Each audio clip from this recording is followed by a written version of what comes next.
जय गुरुदेव। अनंत कोटि ब्रह्मांड नायक सदगुरु भगवान के चरणों में कोटि कोटि वंदन, कोटि कोटि प्रणाम। सभी को हर हर महादेव, शंभो शंकर, शंभो शंकर। अभी सर्दियों का माहौल है और बहुत सर्दी पड़ रही है सब जगह।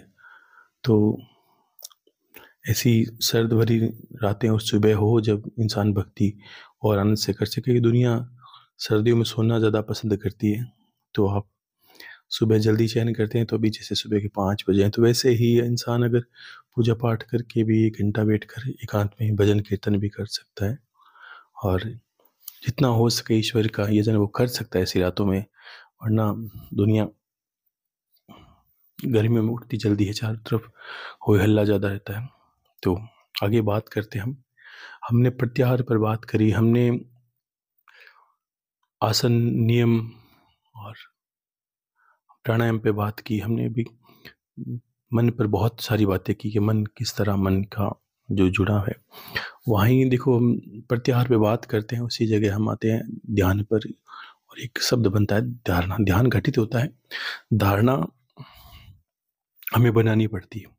कुछ चीज़ हमने मान लिया, ये धारणा है, हमने मान लिया कैसा।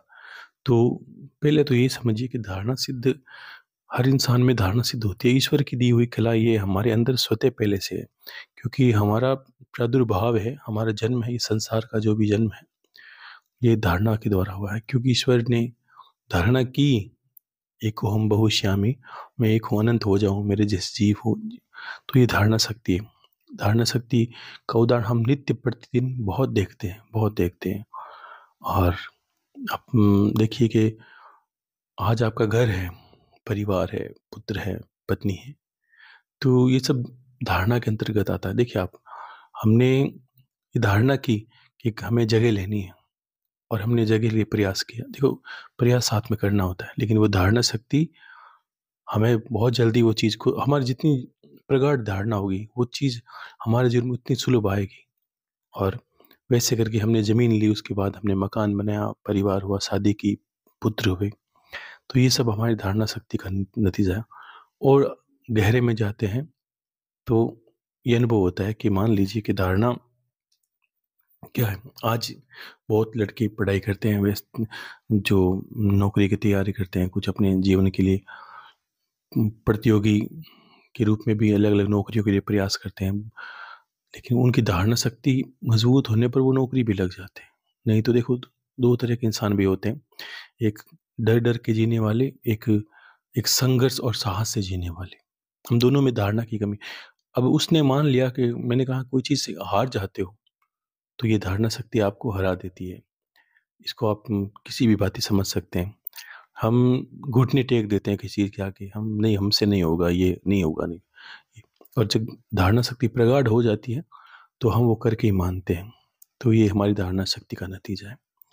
और धारणा है वैसी, देखो, इंसान का सदुपयोग और दुरुपयोग, हम जानते नहीं किस चीज़ को गहरे से, तो हम पता ही नहीं चलता उसका सदुपयोग कैसे करना है, दुरुपयोग कैसे करना है। आज एक प्रश्न कहूँगा बहुत अच्छा है। पहले प्रश्न से पहले 2-3 एक है, उनको आशीर्वाद के निमित्त कुछ कहना चाहता हूँ। एक प्रदीप कुमार जी है, प्रमोद बेसला जी, इनको बहुत बहुत आशीर्वाद है। इनका नाम पहले कभी आया नहीं, बहुत लोग बचे, लेकिन जैसे जैसे मुझे याद आएगा मैं कह दूंगा। प्रमोद बेसला जी, बहुत बहुत आशीर्वाद है। और एक शशि सेनी जी है कनाडा से, उनके पुत्र का जन्मदिन है, तो उनको बहुत बहुत बधाई। और आशा है कि उनका जीवन मंगल में हो और महादेव की कृपा उन पर बनी रहे, बच्चों का जो भविष्य है उज्जवल हो। और ऐसी महादेव से प्रार्थना है, खुश रहिए, आशीर्वाद है। और अब बात करते हैं हम कि किस तरह जो धारणा शक्ति है वो हमें गलत राह पे ले जाती है और हमसे गलत कार्य करवा देती है, हमारा जीवन भी अस्त व्यस्त हो जाता है। आज एक बात को बड़े गौर से सुनना आप। हमारे जीवन में हमारे जीवन में, हमारे परिवार में बहुत चीज़ें ऐसी आजकल, कुछ हर अभी तो कम आते हैं, लेकिन ये समझिए कि बहुत लोग को में से 5-10% लोग हैं जो अभी भी ये सब प्रश्न करते हैं, मतलब मान लीजिए प्रश्न नहीं, समस्याएँ तो है, मान लीजिए है, मैं मान लेता हूँ कि हाँ, आपकी समस्या है, कि वो क्या है कि हमारे ऊपर किसने तंत्र मंत्र कर दिया, हमारे ऊपर किसी ने ये कर दिया, वो कर दिया। देखो चीज़ें हैं, मैं मना नहीं कर, चीज़ें हैं, लोग भी हैं करने वाले। लेकिन आप पहले ये समझ तो लीजिए कि आपको कौन बचाएगा? पहले वो सोचिए। कोई कोई एक ऐसा आके आपके घर के आगे द्वार के बैठ जाएगा, नहीं हुआ, ऐसा कुछ नहीं है। सब उसको अच्छे से समझ लीजिए। नकारात्मक जो भी शक्तियाँ होती हैं, सब सकारात्मक शक्तियों से भयभीत हैं। मान लीजिए प्रेत हैं, वो भगवान से भयभीत हैं। नकारात्मक ऊर्जा है, वो सकारात्मक ऊर्जा से भयभीत है। किसी तरह आप चाहे ऊर्जा के रूप में उसको समझ लीजिए, चाहे अपने किसी तरह भगवान के रूप में समझ लीजिए। अब कोई भी आपके घर पे तंत्र करता है, तो क्या करता है वो, कोई छोटी-मोटी चीज़ से, कपड़े से, आपके घर की मिट्टी से घर में कुछ गिरा देगा, किसी को कुछ खिला देगा, ऐसी चीज़ें आपके अंदर, इनसे ज़्यादा कुछ नहीं होता, ठीक है? तो वो क्या करता है, कोई चीज़ आप प्रेतों पर मानते तो ये समझ लीजिए प्रेतों से कुछ करवाता है। लेकिन ऐसा भी समझ लीजिए कि प्रेत भी वहाँ जाते हैं, जहाँ ईश्वर का वास ही नहीं है। जहाँ ईश्वर का वास है, एक देखिए कोई भक्त है और एक संत है, सीना ठोक के कहता है कि कर दीजिए तंत्र, जो होता देखा जाएगा, लेकिन उसके कोई कुछ नहीं कर सकता, प्रेत भी नहीं। क्यों? उसकी सबसे पहले तो उसकी जो धारणा शक्ति है, वो बहुत प्रबल है। वो किस लिए बढ़ती है? उसके बाद इसको, उसका जो सोचने या उसका जो बोलने का जो पीछे ताकत है, फ़ोर्स है, वो ईश्वर की है। वो जहाँ बैठता है, वह ईश्वर में स्थान है। वो जो कुछ करता है, वो ईश्वर में है। वो नकारात्मक चीज़ों के पास ही नहीं जाता। तो ऐसे लोगों पर क्या तंत्र किया जा सकता है कि नहीं किया जा सकता? कोई भूत-प्रेत या जो भी बाधा आप मानते हो, क्या वो ऐसी चीज़ें होती हैं कि नहीं होती? तो तो क्या करता है, हम करते क्या, हमारी, देखो प्रेत ही वहाँ जाते हैं, नकारात्मक ऊर्जा वहाँ जाती है जहाँ नकारात्मकता पहले से है। अब पहले से क्या है, किसी ने कुछ हमारे घर में, मान लीजिए, देखो कभी-कभी जीवन में इतने कष्ट आते हैं कि लगने लगता है कि जैसे कोई परिवार का बैरी है, कोई शत्रु है। अगर भगवान राम के जीवन को हम देखेंगे, थोड़ा ध्यान से देख लेंगे, तो उन्हें वनवास हुआ, आगे जाके सीता जी का हरण हुआ, उनके भाई पर प्रहार हुआ, उनके पूरे जीवन को 14 वर्ष 14 वर्ष अस्त-व्यस्त हो गए। अगर वो कोई देखते तो ये मानते कि कोई, किसी ने कुछ तंत्र कर दिया कुछ, नहीं, ऐसा नहीं। कभी-कभी कष्ट होता है, ग्रहों की वजह से होता है। कभी-कभी देखना भी चाहिए, कोई बात नहीं। जीवन में अगर सुख ही देखोगे तो दुःख का अनुभव कब करोगे? क्या फ़र्क पड़ता है? जीवन तो वैसे ही बीतना है। आपकी दृष्टि, हम ऐसे चाहने लगे हैं कि हम जिएँ और हमारे जीवन में एक कंकर भी नहीं गिरे और ऐसे करके हम मृत्यु को प्राप्त हो जाएँ, तो आपका अनुभव बिल्कुल ज़ीरो रहेगा। अनुभव बिल्कुल ज़ीरो रहेगा। आप एक, जिसको बोलते हैं धरातल पर जाके कोई चीज़ को देखना, अनुभव भी नहीं करना चाहते। अगर आप धनी हो, पैसे हैं, तो आप कभी अनुभव भी नहीं करना चाहते कि कोई भूखा इंसान कैसे सोता है। क्या, अगर आप मखमल पे, गद्दे पे सो रहे हो, तो आप अनुभव भी नहीं करना चाहते कोई बिना वस्त्र कैसे सोता है। क्या फ़र्क पड़ता है कोई ऊपर-नीचे है। हाँ, दृष्टि सबकी अलग-अलग है। कोई सबकी सुख सबको प्रिय है। वो चाहता है बस सुख में जीवन हो, कोई कुछ नहीं कहे, तब वो मान लेता है कि ईश्वर की जब कृपा है उस पे बहुत है। तो ऐसा नहीं, जीवन के सब स्तर को जिए, क्या फ़र्क पड़ता है? जी, अगर एक इंसान एक मीठा-मीठा खाए तो उबता जाए, वो चाहता है कि वो कुछ तीखा भी खाए, मिर्च मसाला भी खाए। लेकिन आप ये समझिए कि हमारी जो सोचने की शक्ति है, हमारी जो करने की शक्ति है, हमने ये मान लिया धारणा में कि हम बस, एक सुख ऐसा हो जिसमें कोई कंकर भी ना गिरे। और अगर उसमें कुछ हो जाता है, तो हम त्राही-त्राही होने लगते हैं। बस आज घाटा लग गया, आज जीवन चला गया, आज किसी ने कुछ कह दिया, आज हमारा दुःख हुआ, टूट पड़ा हम पर। ये एक फ़िल्म की भाँति है, मैंने फिर भी कहा, एक धरातल पर ये कुछ है, कुछ भी नहीं है, जो भी आप कुछ कर रहे हो, जो भी देख रहे हो, आप इतने समझ गए हो तो इतना भी समझो, ये जो जगत दिख रहा है, वो एक माया स्वरूप है। उसमें आपके परिवार भी शामिल है, उसमें आपका पुत्र-पत्नी सब कुछ शामिल है वो। वो अपने कर्मों की वजह से आपके पास हैं और कर्मों से आप उनसे दूर चले जाओगे या वो आपसे दूर चले जाएँगे। संजोग है सबका। अगर हम पुत्र को खिला रहे हैं तो ये मत सोचिए, ये सोचिए कि इसकी ज़िम्मेदारी मुझे उठानी पड़ेगी। अब क्यों उठाता है एक पिता पुत्र की ज़िम्मेदारी? क्योंकि ऐसा चयन होता है। कभी किसी जन्म में उसने हम पे कर चढ़ाया, हम पे अपनी ज़िम्मेदारी निभाई, हम हमारे ऊपर उसको जो उपकार किया, उसका बदला हम चुका रहे हैं।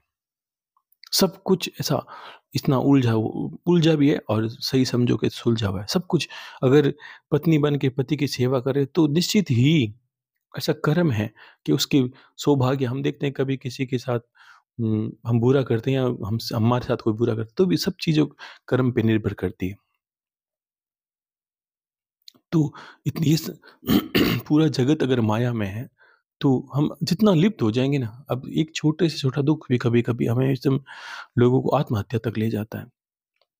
उनकी धारणा शक्ति हिली हुई है, वो जानना ही नहीं चाहते, जानना ही नहीं चाहते शरीर के रहस्य को। अगर कोई संत महात्मा, कोई भक्त नहीं हो तो कैसे बताए कि शरीर की हम बात कितने 2 वर्षों से कर रहे हैं, शरीर के अंदर की बात कर रहे हैं, सारी बातें। बाहर तो विज्ञान है, उसको देखता है, उसको टटोलता है, बीमारी को खोजता है। लेकिन जिसकी धारणा शक्ति प्रगाढ़ हो, उसे जीवन में कोई तोड़ नहीं सकता, उसके जीवन को सफल होने से कोई रोक नहीं सकता, उस पे तंत्र-मंत्र कुछ नहीं किया जा सकता। क्योंकि उसकी सोच है सकारात्मक है। अब थोड़ा-थोड़ा विज्ञान समझता है, विज्ञान की एक दृष्टि है, वो भी समझता है, वो भी सोचता है, आप सकारात्मक सोचो, तो आपके साथ सब अच्छा होगा। इसका अर्थ वो धारणा शक्ति को थोड़ा-थोड़ा पकड़ रहे हैं, जितना भी उन सबका सामर्थ्य होता है, विज्ञान अपनी जगह है, ज्ञान अपनी जगह है। तो सबसे पहले ये माने कि हमारे घर पे कोई तंत्र कर नहीं सकता।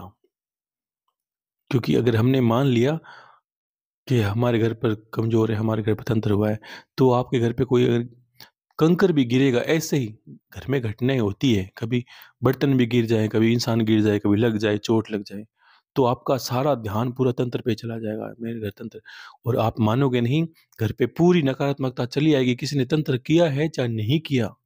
आप घर का खुद ही सत्यानाश कर लोगे, ये बहुत बड़ी गहरी बात कह रहा हूँ मैं, आप मानोगे नहीं।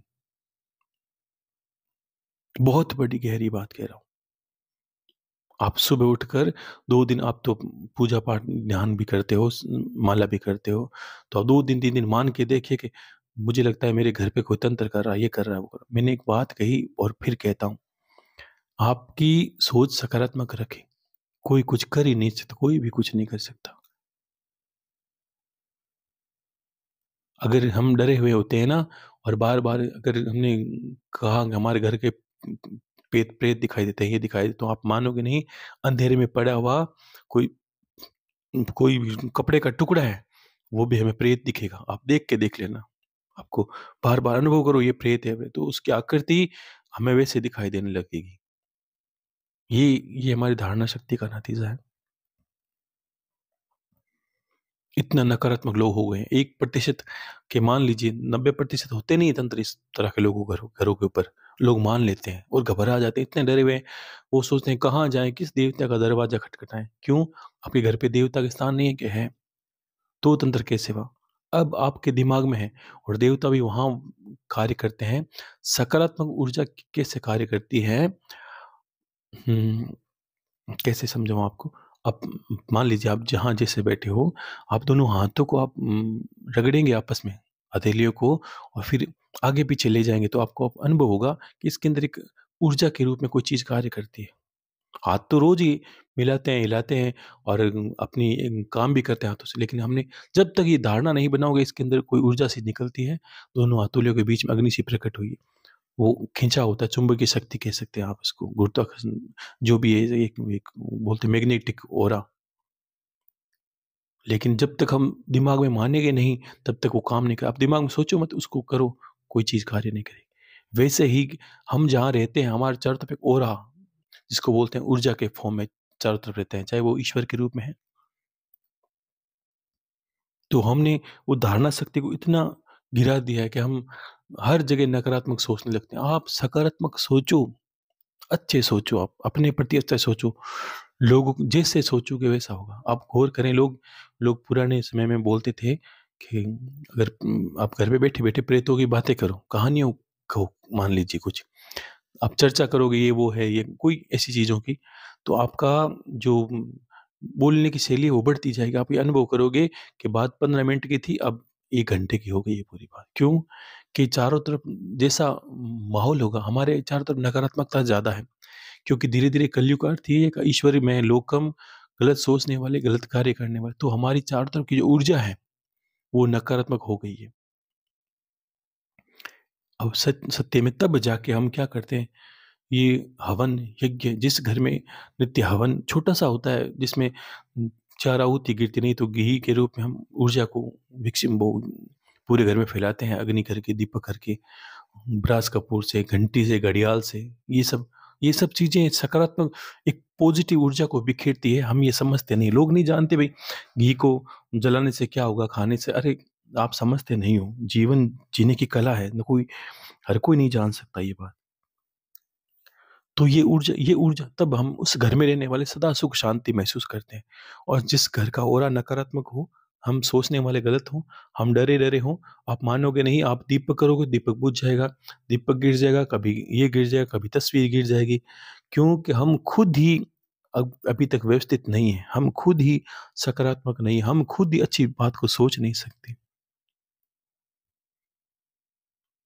ये हमारा जीवन है। एकाग्र नहीं है कोई कार्य को।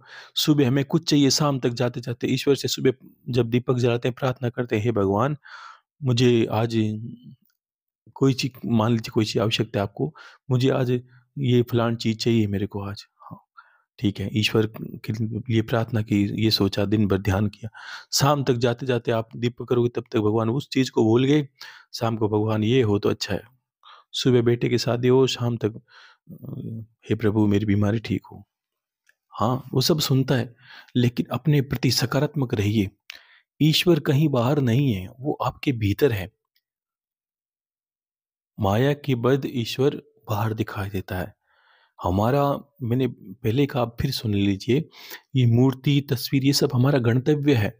और इंसान गंतव्य को अच्छे से देखता है, उनके सामने बैठता है, तब जाके वो उसकी यात्रा है, ये आप समझ लीजिए कि बाहर जो ईश्वर को देखते हैं, उसको पाने के लिए यात्रा करते हैं, वो यात्रा भीतर की है।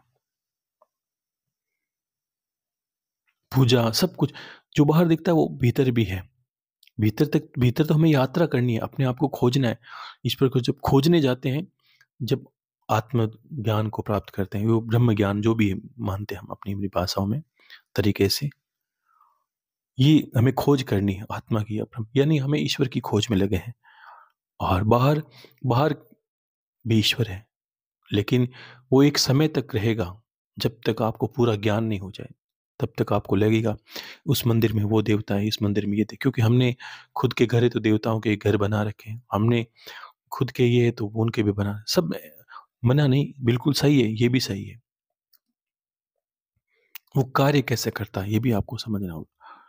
तो मान लीजिए कि हम अभी 2 दिन के बाद में भैरव काल भैरव अष्टमी है, पूरे वर्ष में बहुत। पिछली बार मैंने कहा था आपको, भगवान भैरव जी को पूजा किया करो आप। और जिनको लगता है ऐसे तंत्र मंत्र वो नकारात्मक सोच से भी दूर भगाते हैं। उनका नाम है भैरव। भय से वर्ण करने वाले, रे से रमण करने वाले, और वे से वमन करने वाले, यानी जन्म देने वाले, पालन करने वाले और संहार काले। और भैरव यानी भय से मुक्त करने वाले भी भैरव। ऐसे भैरव जी हैं। उनके 2 दिन के बाद अष्टमी है, तो काल भैरव अष्टमी, उसको भी आप, मैं बताऊँ कुछ करना आपको। लेकिन आप समझे, तो उन वो ऊर्जा फ़ॉर्म है। वो बोलते हैं ना कि शंकर पूर्ण रूप, भैरव पूर्ण रूपेण शंकरा, मूढ़ मते न जाने शिव माया। शिव जी ही भैरव जी हैं। अब शिव जी, भैरव जी कैसे मंदिर 2 हैं, रूप अलग-अलग है। एक ब ये बात तब तक समझ में नहीं आएगी, मैंने पिछली कहा, अब फिर सुनिए, कि ऊर्जा के फ़ॉर्म फ़ॉर्म में, ऊर्जा के रूप में ईश्वर की शक्ति विराजमान है। अब और तरीके समझें कि आपके घर पे बिजली के खंभे से एक तार से एक करंट आ रहा है ना? अब वो करंट एक ही है ना, बिजली खंभे से आया, चाहे वो ट्रांसफार्मर से आया, चाहे वो विद्युत विभाग से आया, वो करंट एक ही बार अलग जगह आता है। अब हमारे घर में एक खंभे से एक तार से करंट आ रहा है। अब हमने क्या किया, हम उसको, घर में वो तार लगा है, हमने अचानक विचार किया कि इससे कूलर में करंट दे दिया जाए। हमने कूलर में इसका जो कनेक्शन है वो लगा दिया, तो ठंडी हवा आने लगी, बहुत-बहुत ठंडी हवा आने लगी। अचानक हमने उसका कनेक्शन कोई लाइट का गैस चूल्हा है उस पे दे दिया, तो गर्म हवा आने लगी। हमने उसको बिजली के खंभे से जोड़ दिया तो बिजली आने लगी। हमने उसको लाइट से जोड़ा, लाइट आई। हमने उसको पंखे से चलाया, पंखा चला। कितनी लाइट की चीज़ें होती हैं आजकल घरों में। सब चीज़ें चली। तो खंभा एक ही है, पीछे करंट एक ही आ रहा है, तो ये अलग-अलग हमने ज़रूरत के हिसाब से काम ले लिया। बात समझे आप मेरी? कि हमें ज़रूरत लगी भैरव के स्वरूप की या भैरव जी की, तो हमने उनको प्रार्थना की उस रूप में, ऊर्जा के रूप में। तो कहने का अर्थ है विज्ञान की तरफ से देखिए, ज्ञान की तरफ से देखिए, ऊर्जा को रूपांतरित किया जा सकता है, उसको नष्ट या कम ज़्यादा नहीं किया जा सकता। रूपांतरित हमें पंखे की ज़रूरत पड़ी, पंखा चले, वैसे ही ईश्वर का स्वरूप है। तब जाके कहा आपके इष्ट एक महादेव है, अब महादेव ही भैरव जी है, महादेव ही शक्ति है, सब कुछ वही है। वैसे ही मानना होता है, क्योंकि वास्तव में एक ही है ये। इस अगर करंट को समझ गए, इस बात को समझ गए, तो आपको ये मति खत्म हो जाएगी कि मुझे ये करना है, वो करना है। यहाँ से एकाग्र हो गए। सबसे पहले आपके एकाग्र होने की तरीका यही है कि आप उस जगह जाके एकाग्र हो जाओ कि हाँ, ईश्वर एक ही है, मुझे सब जगह घूमने की आवश्यकता नहीं है और बार-बार कभी ये करूँ, कभी वो करूँ, आवश्यकता नहीं। अब उसको ऊर्जा के रूप में आपको काम लेना है या उसके अपने कार्य करवाने हैं, उनसे प्रार्थना करनी है। तब हमें एक धारणा बनानी होती है कि भैरव जी के दिमाग में रखा, भैरव जी भगवान शंकर का स्वरूप अलग, उनके गुण अलग, भगवान भैरव के गुण अलग, उनका स्वरूप अलग। अब भगवान भैरव जी कौन से, जो नाम से दिखता है भय से आपका मुक्त, अब भय से कोई मुक्त करने वाला होगा तो वो वीर होगा, वो क्रोधी होगा, वो थोड़ा तामसिक हो, वो आपके दुख को देखते तुरंत आपका एक्शन लेगा, इतना करंट। वैसे ही, क्योंकि हम अब यहाँ से एकाग्र होना सीखिए, ठीक है? अब मैं अब धारणा शक्ति बढ़ाएँ कैसे? देखो, सबसे पहले सकारात्मक होइए, उसके बाद ऐसे तो यम नियम से चलेंगे ना आप, प्रत्याहार से जब एकाग्र हो जाएँगे, मन एकाग्र होगा तो धारणा शक्ति भी बढ़ जाएगी। क्योंकि एकाग्र मन से जो भी चीज़ सोचते हैं वो होगा। तंत्र तो करने की दूर की बात है, आप जाके सामने वाले के जीवन को बदल सकते हो, आप भी कर्ता हो सकते हो। आपको फिर एक प्रश्न बीच में ही लोगों के बहुत एक साधु संत के प्रश्न थे बीच में किसी, और उन्होंने कहा कि भई क्या ध्यान से तंत्र सीख सकते हैं, या तंत्र ध्यान से अगर कोई तंत्र सीखना चाहता है या कोई तंत्र की क्रियाएँ करते हैं या कोई तांत्रिक बनता है या कोई जीवन को आप समझ सकते हो कि किस तरह जीवन उनका है। अगर कोई ध्यानी है या इस योग की करने वाला है, बिल्कुल बन सकता है, आप समझिए। ऊर्जा का रूपांतरण ही है। जब एक सामान्य स्तर का कोई तंत्र करने वाला होगा, तांत्रिक होगा या कोई अघोरी अगर, तो ये क्या करते हैं, इनका रहना-खाना थोड़ा एकांत, उल्टा-पुल्टा, फिर ये क्या करते हैं, कोई हड्डियाँ, कोई कपड़ा, कोई जली हुई चीज़ें, ये ऐसी चीज़ें कार्य करते हैं। और एक परम ध्यानी होगा, कुछ नहीं, ईश्वर की भाँति। महादेव को ऐसी चीज़ों की आवश्यकता थोड़ी पड़ती है, नहीं। तो वैसे ही परम ज्ञानी या परम योगी आँख बंद करके वो करेगा क्या? तंत्र वाला सामने जीवन को प्रभावित करेगा। और पिछली बार भी मैंने कहा, अब जब ध्यानी होगे तो आँख बंद करके बस उसको संदेश दोगे।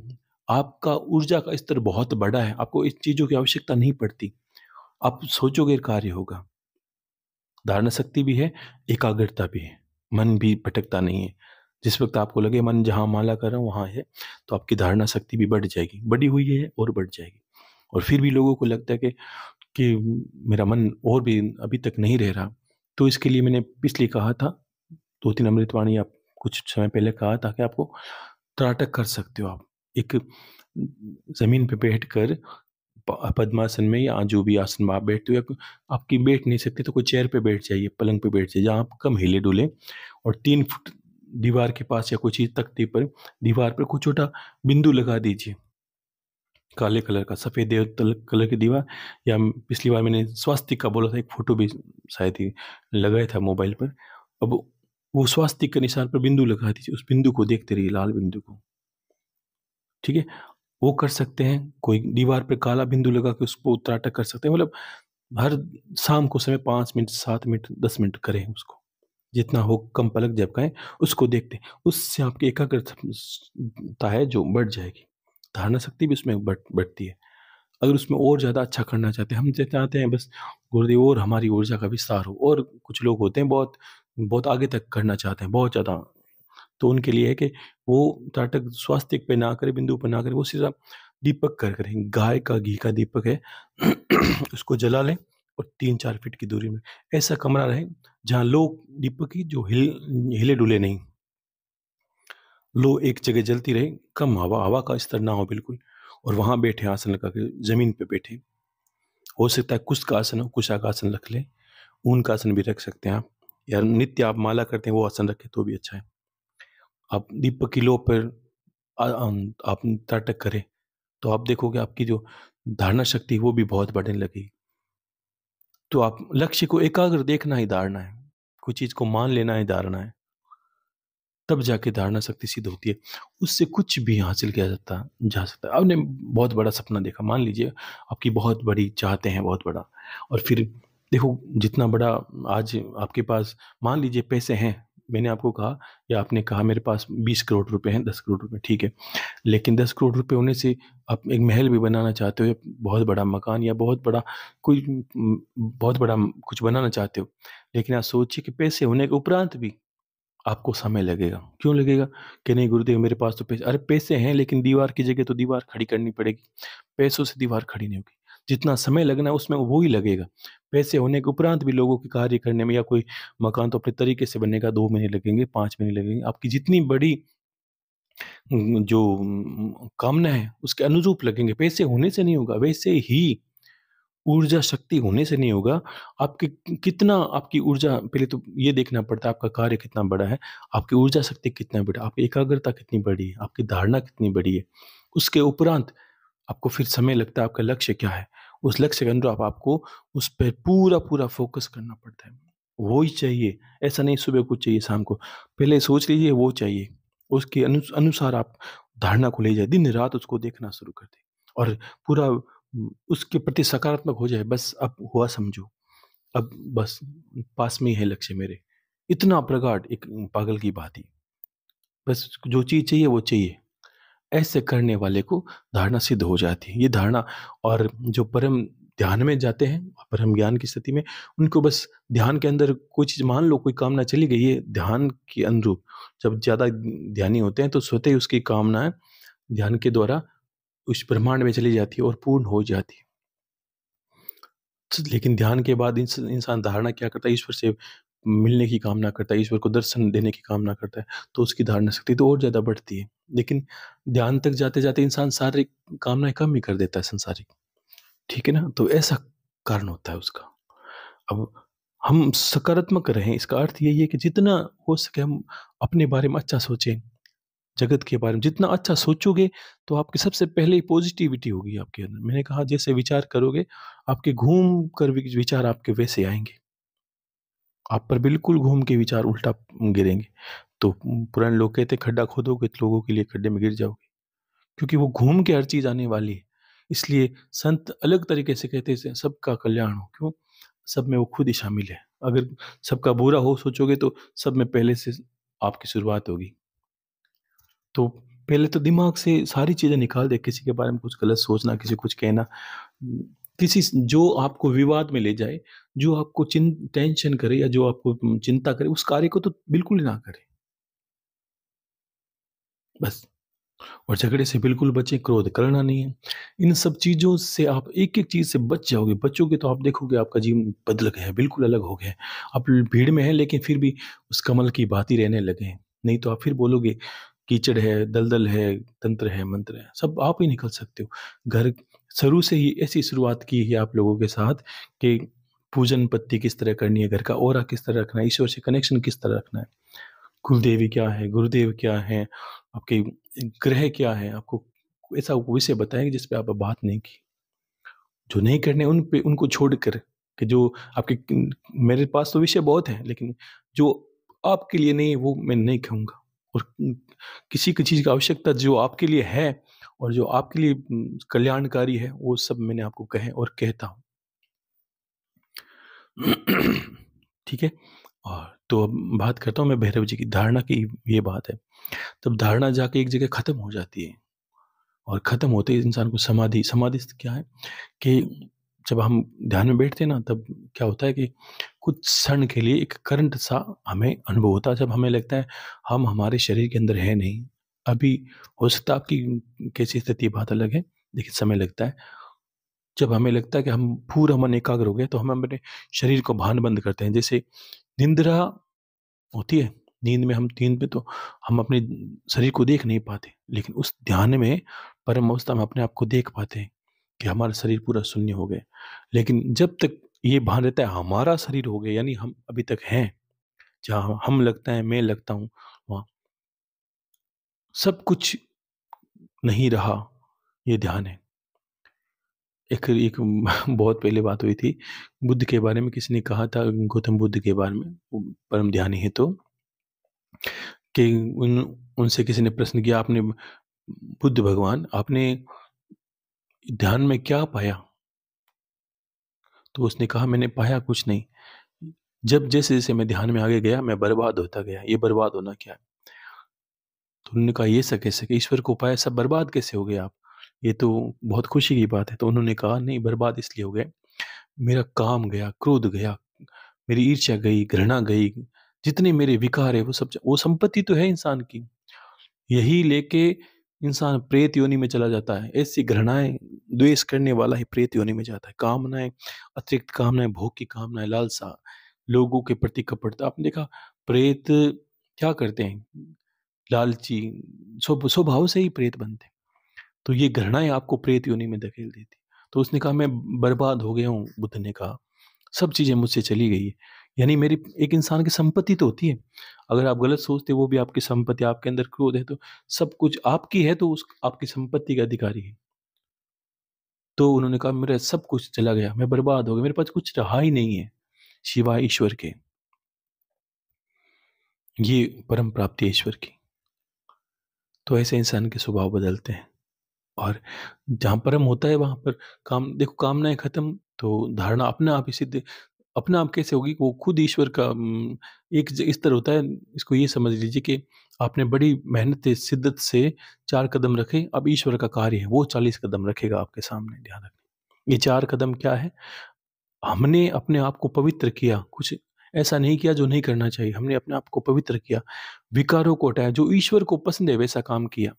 मान लीजिए आपको किसी सुंदर स्त्री से या सुंदर पुरुष से विवाह करना है, आपका लक्ष्य है बस मुझे इससे विवाह करना ही है किसी परिस्थिति में। तो आपको बाद में पता चला कि जिस पुरुष को मैं पसंद करती हूँ, जिस लड़के को मैं पसंद करती हूँ, या जो स्त्री को मैं पसंद करता हूँ, उसके तो ऐसे-ऐसे स्वभाव हैं, वो ऐसे स्वभाव को पसंद नहीं करती।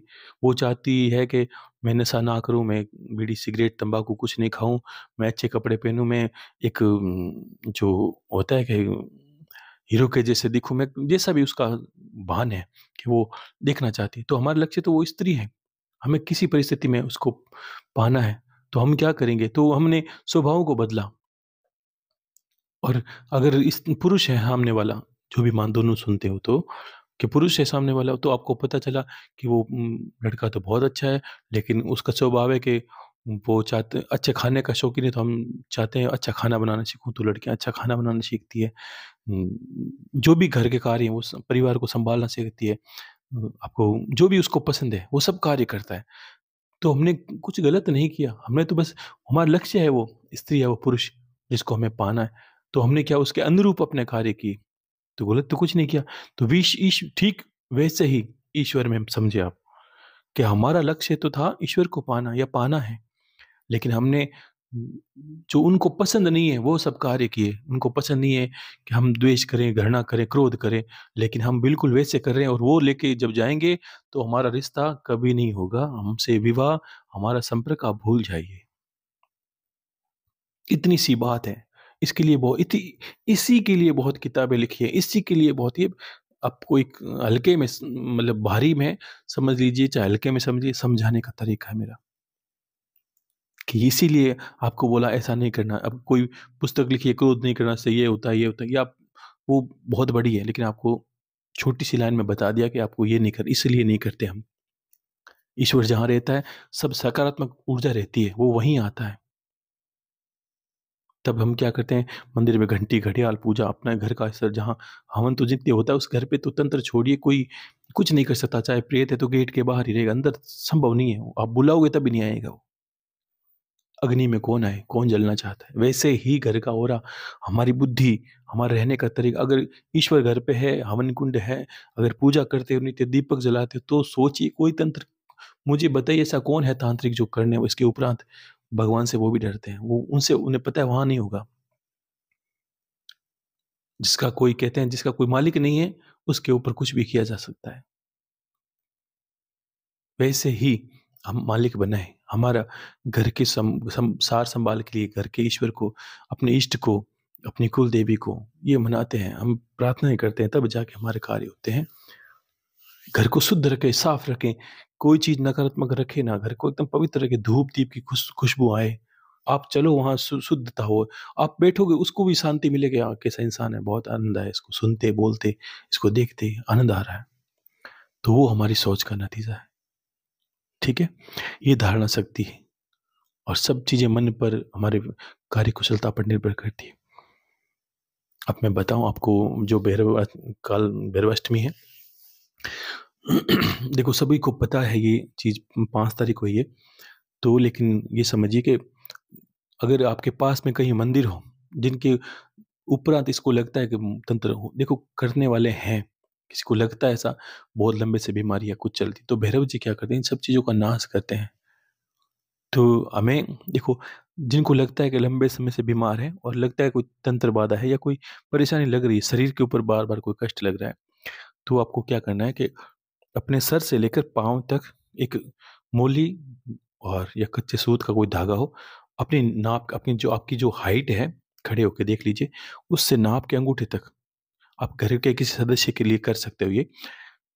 जो सर है उस वहां से लेकर अपनी जो हाइट है, अपनी जो लंबाई, उसके अनुरूप एक धागा लें, उसको घुमा घुमा के जो मोटी बत्ती बनती है उसको 10 20 50 हिस्सों में वो तोड़ना नहीं है, उसको उसको उलट फुलट करके एक बत्ती बनानी छोटी, जो दीपक में आए वैसे बहुत हो जाएंगे, वैसे लपेट लपेट के उस धागे की बत्ती बनाकर मिट्टी का दिया, मिट्टी के दिए में सरसों के तेल के अंदर वो दीपक, अगर कोशिश करें कि जिनके घर के, देखो भैरव जी की जो ऊर्जा है वो किस तरह है कि वो क्रोध स्वभाव है, क्रोधी स्वभाव है। उनके नाम ही बड़े विराट हैं।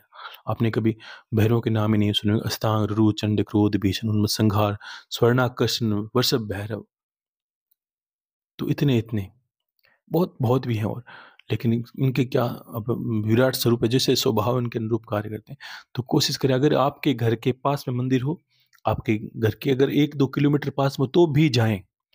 आपने कभी सुना होगा कि भैरव जी के मंदिर के हम जाते हैं तो वहां अगर प्रसाद होता है तो हम घर पे ले जा नहीं सकते, ऐसा कहा क्यों? कि वो कट्टर देवता है। कट्टर मतलब समझिए क्रोध स्वभाव के, वो चाहते हैं कि जिसकी जरूरत है वो खुद आए। देखो बहुत तरह के इंसान होते हैं, जिसका कार्य वो खुद चला के आए, मैं चला के, वैसे ही वो चाहते हैं जिसको अगर काम है मुझसे तो खुद चल के आ जाए। तो अगर आपके घर के 1 2 किलोमीटर दायरे में पास में है भैरव जी का मंदिर, तो जिनको कष्ट है, जिनको परेशानी पीड़ा रहती है, उनके नाप से, आपकी माता हो सकते हैं, पिता हो सकते हैं, पुत्र हो, जो भी आपका, उनको बार बार परेशानी लगती है, तो उनके नाप लंबाई से वो धागा ले जाएं और घुमा घुमा के उसकी बत्ती बनानी है। मिट्टी के दीपक में सरसों के तेल से थोड़ी सी ऊपर से सरसों के दाने भी आपको मिलाने हैं। ठीक है, और वो मिलाने के बाद आपको भैरव जी के मंदिर में वो दीपक करना है। बत्ती घर से बना के ले जाइए, बोतल में या छोटी कोई शीशी हो कांच की, उसमें आप सरसों का तेल ले जाइए और दीपक ले जाइए साथ में, वहां जाके करना है। और जो खुद कर ले वो तो सोने पे सुहागा है। खुद खुद जाके कर, आपने अपने अनुसार अपनी नाव लंबाई से वो जा सकता है, ज्यादा बीमार है तो कोई बात नहीं, अन्यथा घर का कोई सदस्य उनके निमित्त प्रणाम करके पहले से ही गुरुदेव का नाम लेके वहां से जाना है और वहां जाके उनको प्रार्थना करनी है, भगवान ये मैं दीपक इस हेतु इस इंसान के लिए जला रहा हूँ प्रभु, इनके जीवन में ये सारी बातें बोलने के बाद लोग क्या करते हैं, जलाते हैं, प्रसाद गिराते हैं, भागते हैं। अरे कहाँ जाओगे भाग कर? वैसे प्रेम से और पूरी बात कहें अपने मन से, हे प्रभु आप कृपालु हो, आपने जीवन में चीज़ों का तंत्र मंत्र का है तो बीमारी का नाश करें प्रभु। आपका आज जन्म दिवस है, बहुत पवित्र दिन है, और भगवान भैरव जी के आपको लड्डू का भोग लगा सकते हैं, नमकीन चढ़ाएं, नमकीन, वो उनको तमस की चीज़ें पसंद है, आप कचौरी चिला चढ़ा सकते हैं, उड़द के बड़े, या घर पे कोशिश करें घर पे ले जाओगे प्रसाद उस पे, क्योंकि शुद्धता का ध्यान रखिए। आज समाज में इतनी अशुद्धता फैल गई है, खाने पीने विश्वास नहीं होता कि कहाँ से लाएं, दीपक करने के लिए घी नहीं मिलता, ऐसी स्थिति हो जाती है। बहुत खोज, कभी किसी को कुछ कहना पड़ता है, कहने काटना पड़ता है, पैसे देने के उपरांत भी नहीं मिलती चीज़ें। तो इतनी ज़्यादा, क्योंकि देखो जिस चीज़ जलाएंगे, मैंने कहा ना, ऊर्जा को समझना होता है। समय बड़ा आज विकृत हो रहा है, और भी चीज़ें बढ़ेगी, तो चाह के भी चीज़ें भी उपलब्ध नहीं होती। तो कोशिश करें शुद्ध सरसों का तेल का दिन हो, सरसों का तेल हो पूरा, आपको शुद्धता कोशिश करें, जहाँ तक अपनी पूरी सोच लगाएं, बाकी ईश्वर पे छोड़ दें, पूरा ध्यान से शुद्धता रखें, दीपक शुद्ध हो।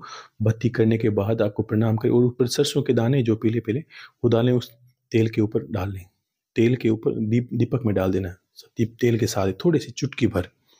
और वो इंसान कोशिश करे जो खुद हो, तो उसको क्या करे, वो दाने पहले से ही, अगर मान लीजिए आप घर के माँ के लिए कर रहे हो, पिता के लिए जाके मंदिर में कर रहे हो, तो आपको क्या करे, वो पहले से ही सरसों के जो दाने हैं ना चुटकी पर, वो 7 बार सही दिशा में, 7 बार उल्टी दिशा में घुमा के वो ले जाने साथ में, और वो दीपक के अंदर डाल देने।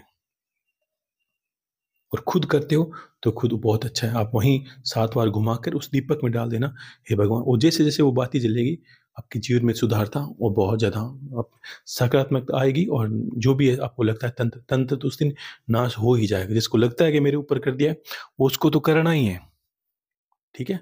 और पूरा विश्वास से भैरव जी, इनके उपरांत क्या तंत्र बचता है, ठीक है, वो दीपक आप कर सकते हैं।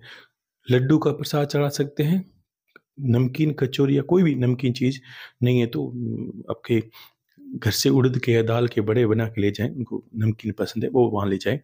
हो सकता है तो देखो जितना अच्छा कर सकते हैं करें। पान चढ़ाएं उनको, अगर पान ले जा सकते हो पान चढ़ाएं, ठीक है ना, ऐसा प्रसाद कर सकते हैं। अब रही उनकी बात जिनके पास पास में 2 किलोमीटर या पास पास में भैरव जी का मंदिर नहीं है, तो वो 2 जगह करें। एक तो छत, घर की छत हो तो छत पर कोई भी पत्थर, जो अच्छा साफ सुथरा पत्थर गंगा जल से धोकर पत्थर को छत पे लगाएं। और मंदिर में जाते हैं उसमें कोई दिशा की आवश्यकता नहीं, और घर पे करें तब आपको ध्यान रखना है आपका मुख दक्षिण दिशा की तरफ, दक्षिण में पत्थर स्थापित करना है घर की छत पर, दक्षिण दिशा में मुख रखना है, या पश्चिम दिशा में पत्थर रखना है, और आपको पूजा करनी है। पश्चिम दिशा में रख के वहाँ सामने बैठकर उनको पहले तेल चढ़ाएं, भगवान के ऊपर तेल की धार होती है, जो सरसों के तेल की धार चढ़ाएं, और उसके बाद उनको एक सिंदूर, उनको पसंद है तो सिंदूर से तिलक करें। मंदिर ले जाने वाले भी भैरव जी को सिंदूर चढ़ाएं, ठीक है। और ये चढ़ा के आपको पूजा करनी है, और वही प्रसाद रखना है, रात को प्रसाद रख दीजिए, सुबह किसी कुत्ते को खिला दीजिए बाहर, या चौराहे पर रख दीजिए, कोई खुली जगह जहाँ जीव जंतु या पक्षी खा सके वहाँ आप रख दीजिए, उनसे भी आपके कार्य हो जाएंगे, ठीक है। और प्रार्थना करनी है, दीपक वही तरह का जलाना है सेम ही, ठीक है ना।